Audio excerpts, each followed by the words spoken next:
Good morning. I hope you can hear me all right. Maybe they'll work on adjusting this here. At 31 years, I start thinking about that, and I realize I'm getting old.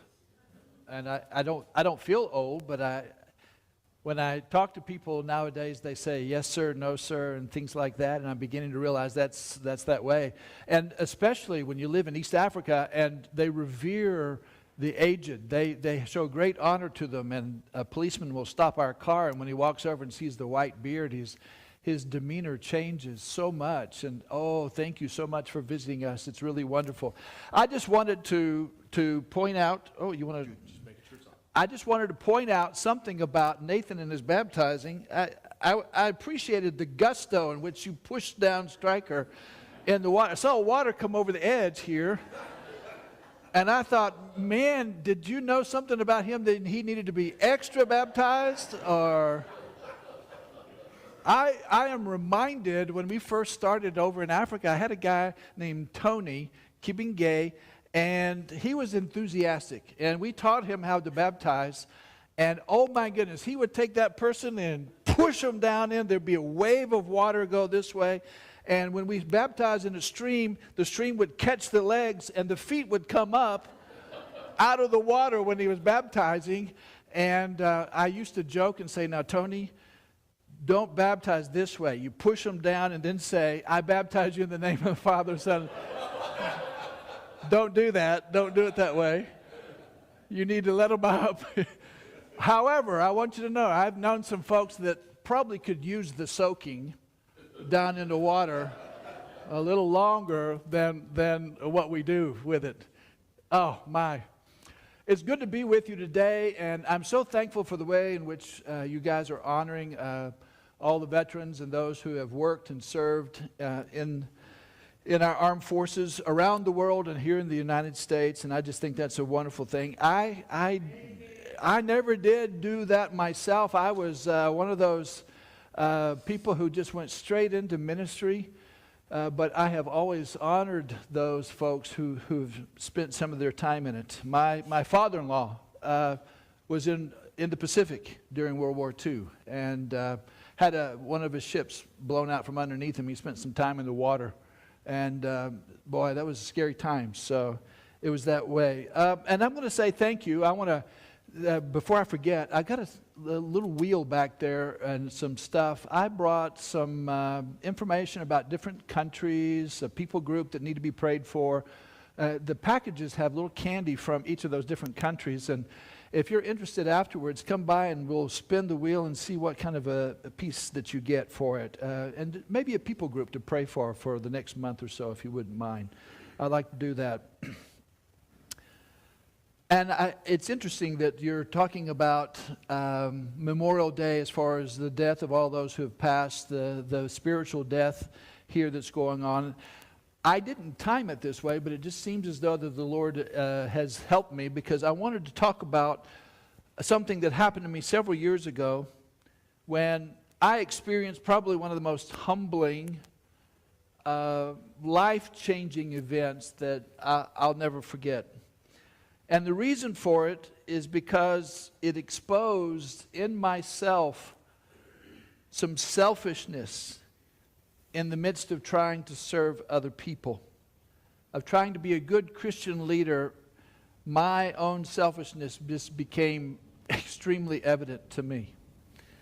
Let me tell you how this kind of sets up. Now, on this particular evening, Linda had been working on developing a nice, beautiful meal of Mexican food. We're in Uganda. You just don't go down to the store and buy green chilies. It's not there. We shipped over cans. We brought cans of green chilies with us, and so we had just a certain number on the counter, and like Linda had them almost behind locked doors to pull them out and do that. And you can't go down and buy flour tortillas. Every tortilla was made by hand the day before. And the cheese, you can't buy cheese in Mbale, Uganda. You had to buy cheese in Kampala, which was a 5-hour drive away, along with sour cream was there. So the meal that we were eating had been planned in advance and had a lot of work into it. And so she came that day. We brought it together. We didn't have chips. So Linda spent time rolling out corn dough and pressing it thin and making corn chips herself, spending hours doing this in hot oil to make the chips for that. You don't go down and buy guacamole. You had to cut all the fresh avocados yourself. You chop the onions. You chop the tomatoes. And we had to cook the day before meat like a roast, and then string it and cut it, and then make seasoning from scratch for the meat that would go inside the tortillas and everything, and the sauce. Linda made everything from scratch. Literally, she spent 2 days on this meal. It was special.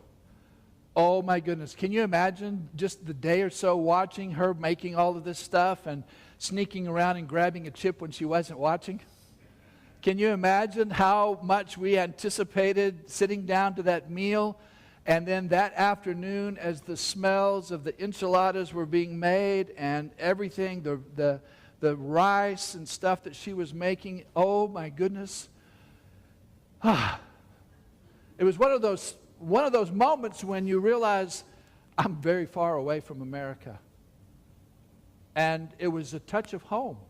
It was a touch of home for us. And so we had done that. We were there working and getting it all prepared. And to enjoy the meal even more, we invited Philip and Laura Sherrow over for supper with us because we wanted to share the meal and we wanted to spend some time with our friends, our co-workers in this whole time.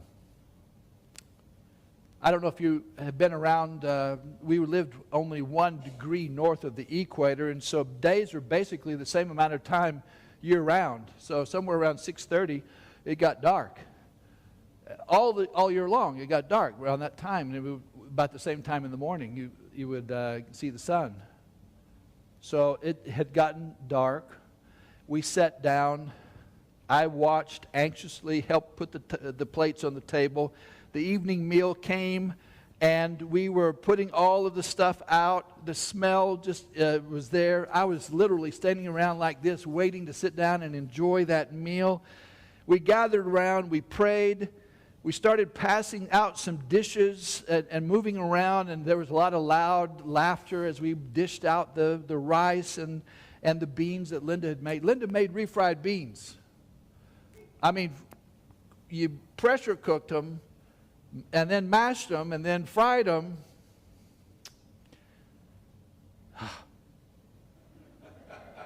Just sitting here and thinking about it. Oh my goodness. Mouth-watering. We were passing stuff around, and just at that moment, I heard out on the metal gate outside, somebody was at my gate. I knew that a visitor wanted to talk to me. Now, normally, people didn't come at nighttime. They usually visit during the daytime. So somebody coming at nighttime, I thought, oh, great. What is this? To say that I was annoyed was an understatement. The things that I thought I'm not going to confess.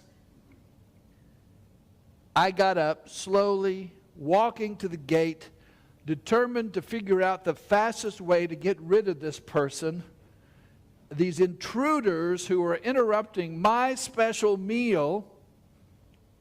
And when I opened the gate, I found Herbert, and oddly enough, his name sounds like guacamole. His name was Guacamole.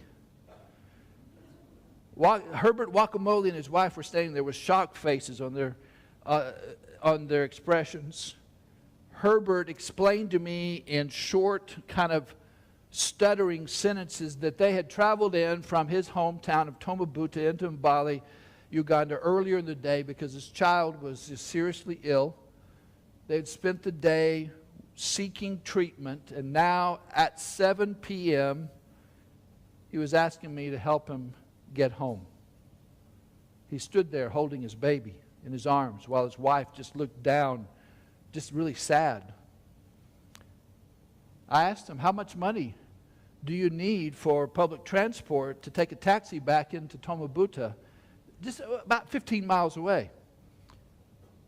He said the last taxis had already left for the night, and none were available. And that was true, because what would happen is taxis would do their last shift somewhere around dusk or whatever, drive out and dump out their people along the road, and then the taxis would sleep out there in the villages, and then on the morning they'd bring the earliest people back in, and that was just the way it was. After a certain period of time, you couldn't get a taxi out into the village anywhere.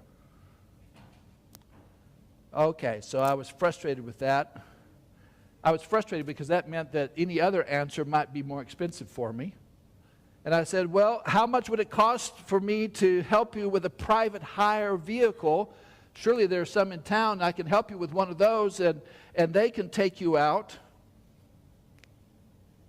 Herbert just kind of looked at me strangely, and he sat down on the grass right there, still holding his child.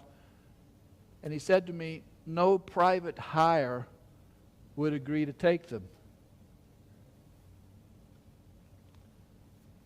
Now, I thought that was a strange statement for him to make, because inwardly I really became angry with Herbert, because it looked to me like he was pressing me to be the one to drive him to his house. He wanted me to get up, get in my car, drive him out to the village to take him out there, interrupting my special meal.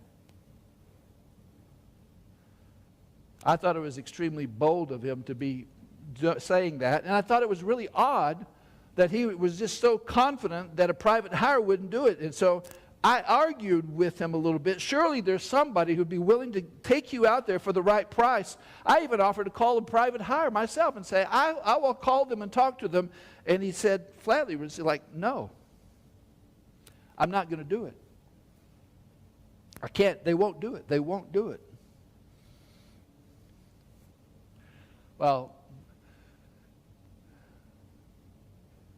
I confess I wasn't the happiest person. And I don't know at what point it was that several things hit me all at the same moment. And that is that normally the woman is the one holding the baby, not the man. And during our entire time of exchanging there, I had not seen that child whimper, cry, or do anything. In fact, I realized that that child hadn't moved in the entire time that I was talking to him.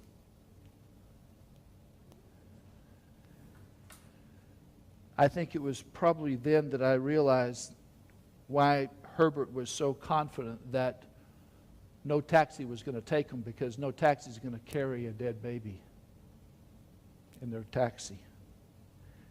The realization of what was happening in front of me hit me right in the pit of my stomach.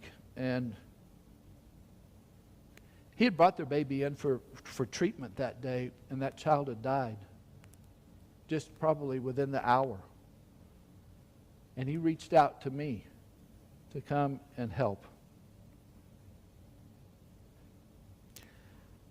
I realized that no taxi was going to help.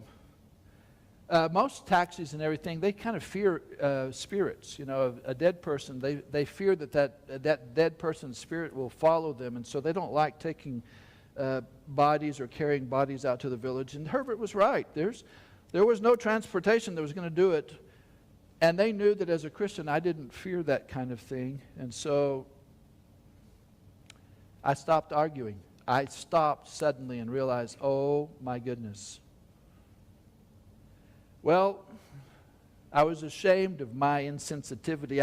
I finally realized what was happening. Because see, over there, you know, they do indirect communication. They don't tell you our baby is dead. They kind of lead you to that point, but they want you to make they don't want to say the hard thing. And I was just a dumb white guy that wasn't figuring it out. And I made a lot of mistakes in my talking with them.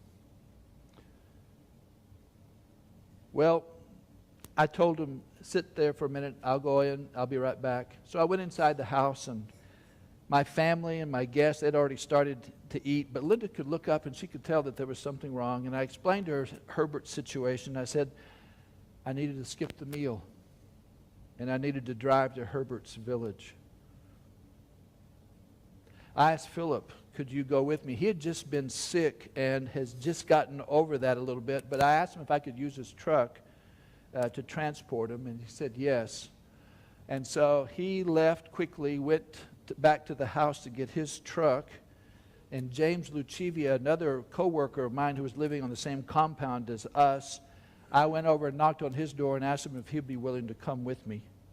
And so while James and I waited for Philip to come back with the truck, I took out some bottles of soda and asked them if they would like to have them.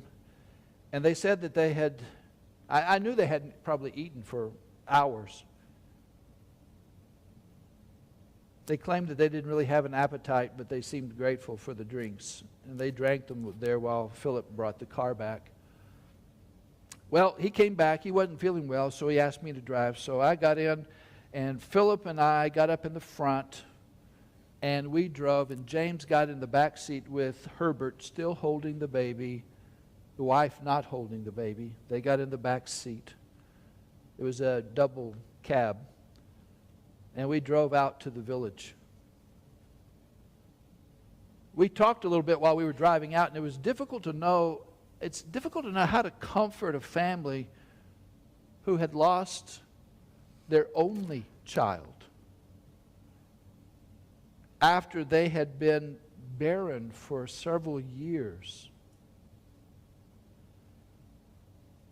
And Philip was especially moved by this child's death because just 2 months earlier, he had been out into that church at Tomabuta and had done a baby dedication, so to speak, and they had prayed over that child, and Herbert had very proudly said that the child's name was Isaac Philip Guacamole, after my coworker. He was very emotional as we drove out. We stopped at a place called Mayenzi, which was probably 3 miles from Tomabuta. And I knocked on the door of another preacher there named Stephen Namabako, and I said, we've got, Herbert's lost his child. They were friends. They knew each other. And Stephen jumped in the back, without thinking about it, without a complaint, not like me, without a complaint, he just said, I know what to do. He grabbed his Bible, he jumped in the back of the pickup and said, let's go. And we drove because he intended, he told me, I'll go and I'll help with the funeral arrangements. I'll help the family. And we drove the remaining 3 miles in silence. Well, I drove as far as I could on the main road, off onto a feeder road, down a trail, and I got as far as I could get, as close to the house as I could, because there's no road to the house. We're talking about mud houses out in the middle of bush. I got to within about 100 yards. It was pitch black.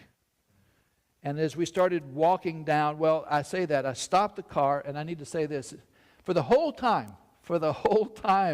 that we were going, Herbert's wife hadn't said anything. She hadn't said anything. And as soon as I stopped the car and opened the door, she literally fell out of the car onto the ground and started wailing, which scared me. And I thought, oh my goodness. But what it was a cultural thing to alert the family, to alert the neighbors that death was there. And she cried and she wailed, and Herbert struggled out and grabbed her, and Stephen Namabako jumped off of the back of the pickup, and they pulled her up, and she started wailing, and we're going. The men were silent. And as we were walking through some bananas, all of a sudden people were coming out of the bananas from the different houses nearby, and they jumped in, and the women started wailing with them. And by the time that we'd finished that 100 yards, we probably had 25 people all in a line in the dark, stumbling toward the house with the wailing going on. It was a procession. We got to the house, And we stood outside for a minute. A lantern was brought around because they don't have electricity. A lantern was lit, and they took the lantern into the house, and they had a little wooden stool about this tall, and they put it in there. And then they brought in some wooden chairs that they had. And Herbert just stood there, silent, among all of these weeping people, seemingly unmindful about what was happening around him. A young teenage man came up and took the child from Herbert. And he stood among us, and Herbert went into and then over to some other houses to start making funeral arrangements. Stephen Namabako took a reed mat that they had, and they went in there and laid it down in the middle of this floor of this room. This room was probably maybe 15 feet across, kind of circular, 15 feet. Put a mat in the middle of that, spread it out, cleaned it over, put a sheet down on top of it, and then they pulled this foam mattress in of a single bed and put it down on there. And then they came in and they laid the child gently in that mattress in the room. I imagine older folks probably remember when there weren't funeral homes and you had funerals, at the house. They brought in some wooden chairs, and they put them around the room, and then they had me come in and sit down, and I was sitting right there, my feet almost touching the mattress with the baby right here in front of me. I confess that I was sitting there thinking, I'm not going to go home tonight. I'm not going to eat that meal. My wife doesn't even know, or how can she get in touch with me? I'm going to be here all night.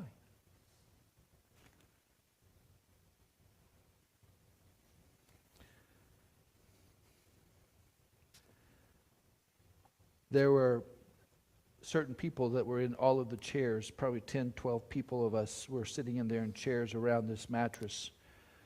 And one by one, a lot of the women would come in and fall down and cry and wail and hug the baby and then get up and leave and go out. And I couldn't see the expressions on the faces. Dark faces in a dark mud hut with very little light. And it was hard to tell how people were responding to that. My eyes were really big.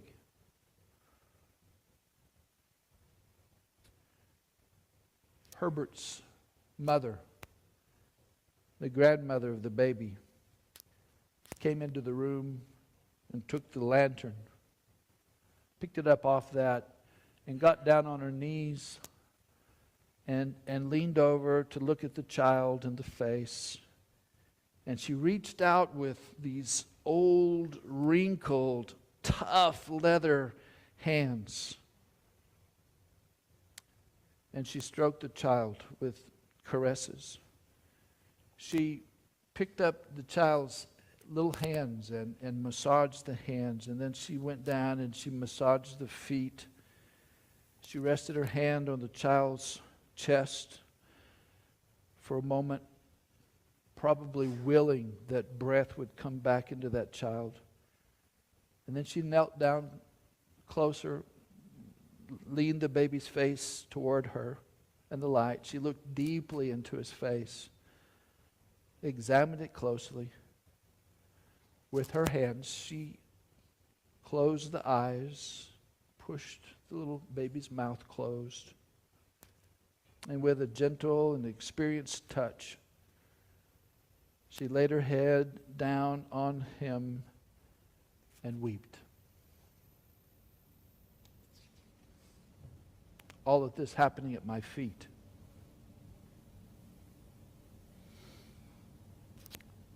At that moment, my heart broke. And I cried with her. But I cried for two reasons. One of them, I cried because of the anguish that I saw and that I heard in that grandmother right there at my feet. And for the first time, really, it hit me, the loss that was so great for Herbert and his wife, who could not conceive and had not been able to conceive for so many years. And the joy of the child, and then the loss and the anguish. I cried for the extended family. But my second reason, I cried because of how selfish I had been in that whole interaction there. That Herbert had the nerve to interrupt my special Mexican meal. That I resented the interruption. And even though I was there to preach and to serve the people and to help them, and maybe on the outside, driving out there and everything, they probably looked at me and saw that I was being a servant for Christ, and I was concerned about how long it would take me to get home.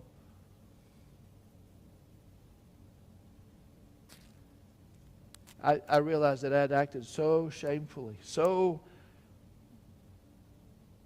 unchristian. I had not really truly displayed a love of Jesus to Herbert and his wife.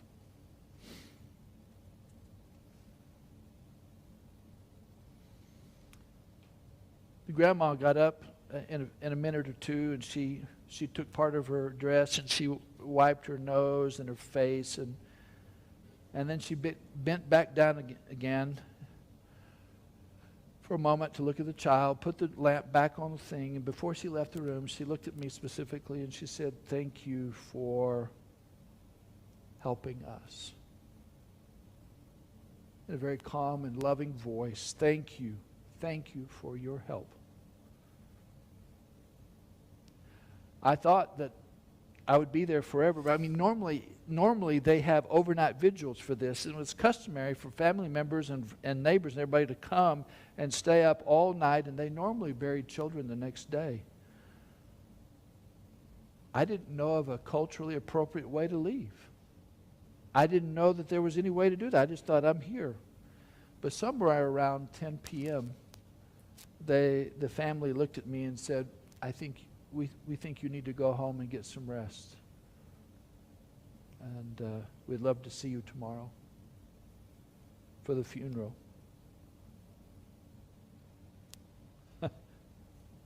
Not my finest moment. Not my finest moment. It's easy sometimes to come in and talk about all the good things. And talk about, I could say, I think in the last year there's probably been over 700 baptisms in South Sudan. Praise God for that. 700 deaths to sin and raised up to walk in newness of life. I just got pictures just the other day of them finishing a course for 30 church leaders in Nimili. And I say, praise God for that they're traveling around and visiting. And you guys have a big part of that. You realize that the financial support that you guys give, in fact, not only that, but you guys have been involved in mission work for, since the 60s, I'm going to say. You guys were there in the beginning when they started Namikongo mission in Malawi. I think you even did printing, didn't you? Did you do the printing for that? Your brother B did? Well, your brother went to the mission field, but I was thinking you'd help with the publications and stuff. Here you did? And in Phoenix. That's 60 years ago. That's 60 years. There has been a history of missions in this place for a long time. And the realization is that you help. You help, and you touch people. You enable somebody like Richard Okweta and Kennedy Obura to do the very thing that I'm talking about. That they go and they do funerals and they do weddings and they go and baptize in streams. And I've been out to streams to say, I'll do the baptisms this time. And they say, no, not you. And I'm like, why? And they said, what do you call them? The things that stick to you and suck everything out of it. Leeches, yeah. There's leeches in the water. and they didn't want me to get it. And they would get out and they baptized people in it, and they come out, and after the preacher would get out, they had to take leeches off the legs. And I'm thinking like, yeah, wow. Wow, wow, wow. You guys have been doing this for a long time. You've been there helping these guys to provide leadership training, to teach courses, to help put on iron sheets on new church buildings. In fact, just recently, the dental clinic. Oh, I got a number recently. You remember that little solar thing I brought up here to try and show you? They told me that they had gotten some statistics in. Over 7,000 people in villages without electricity have seen the Jesus film in their local languages. And that comes about because you guys are helping them do that. A dental clinic that's going on now. People, there's not a dental clinic within 100 miles of the mission compound. People will walk to come in and get a tooth pulled. How far are you away from a dentist? Not 100 miles, probably. Can you imagine? Can you imagine the difficulty? And can you imagine the impact that kind of help is doing to other people? To help Kennedy and Richard and others make disciples of all nations, baptizing them in the name of the Father, Son, and the Holy Spirit, and teaching them in these seminars and congregational seminars to obey everything that Jesus commanded. Well, I got home about 11 that night.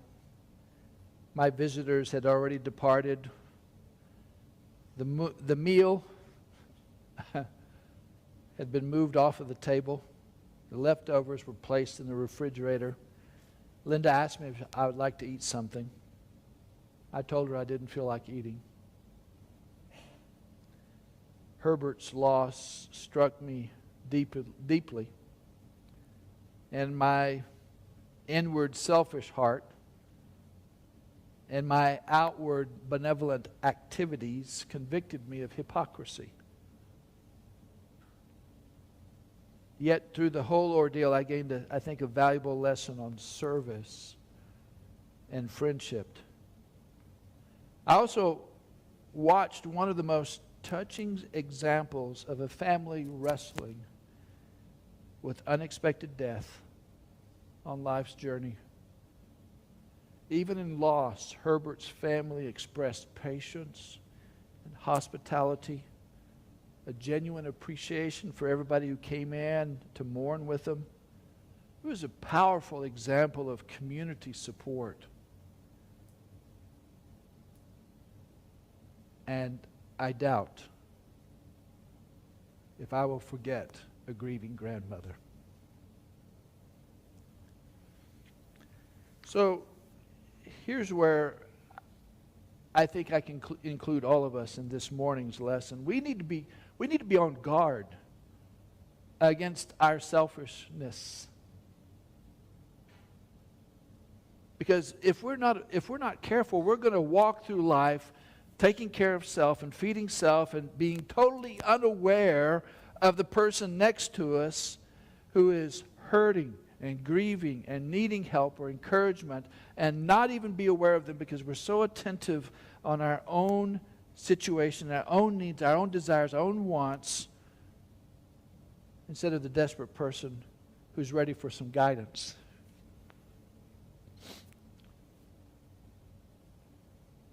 How many hours in a day do you spend scrolling?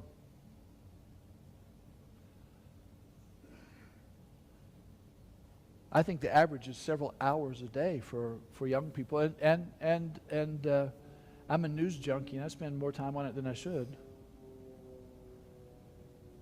Wouldn't it be better, instead of spending several hours of that, to be able to just say, okay, I'm going to limit myself to 30 minutes on this, put it down, and I'm going to spend those 2 hours, 3 hours calling somebody in the church that needs an encouragement, visiting somebody that I know is having a rough time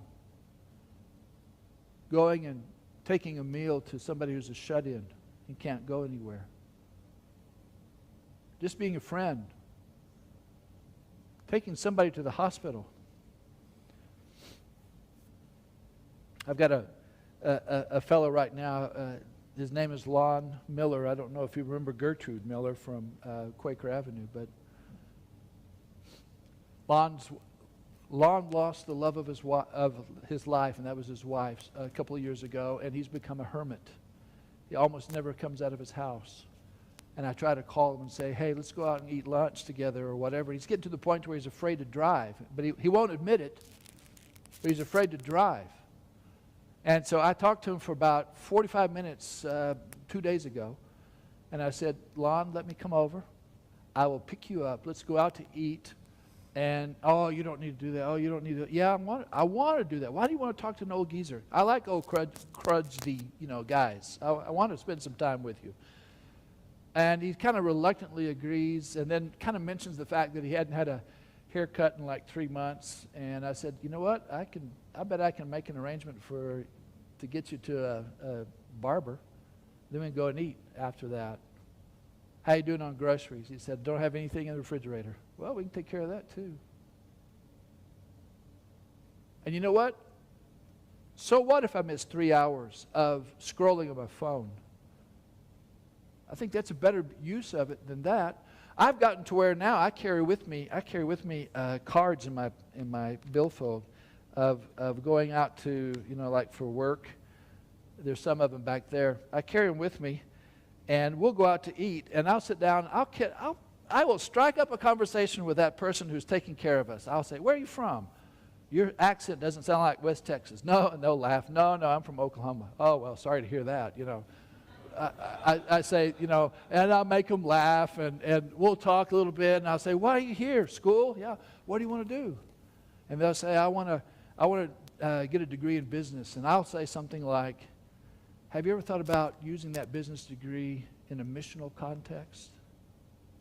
Would you like to go over and help me start micro loan projects among some of the poorest people in the world?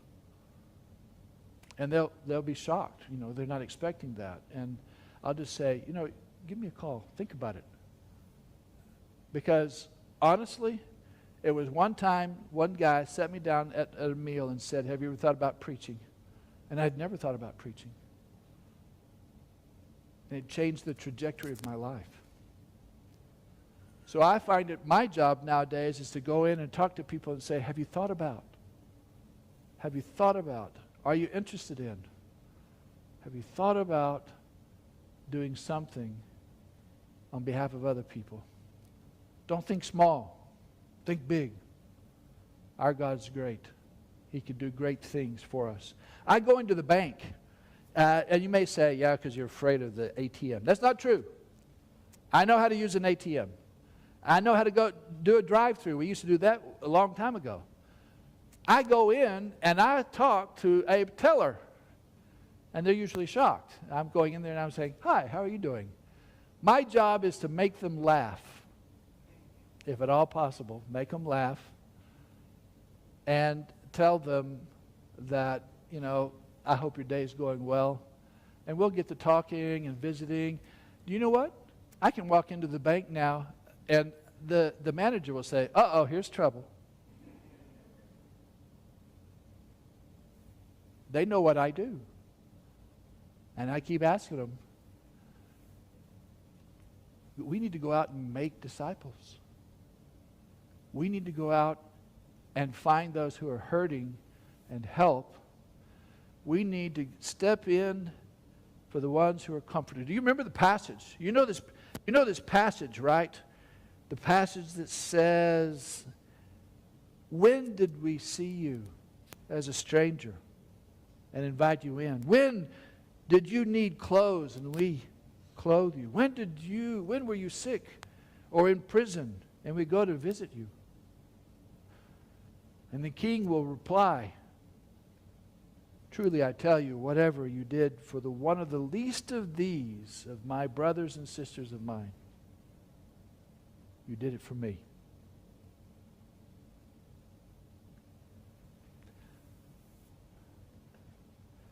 I'm sharing with you my selfishness that I struggled with, that hit me hard, and it changed me. It changed me. It convicted me. It changed me. And I'm ready to jump in the car and go nowadays. I try real hard to not be selfish. I try to get up and do this. I want to leave you with a couple of Swahili proverbs. One Swahili proverb says, death is blind. Another one says, death is like a robe that everyone will wear. And the last African proverb is, if you are a good person, even after death, your grave will be loved.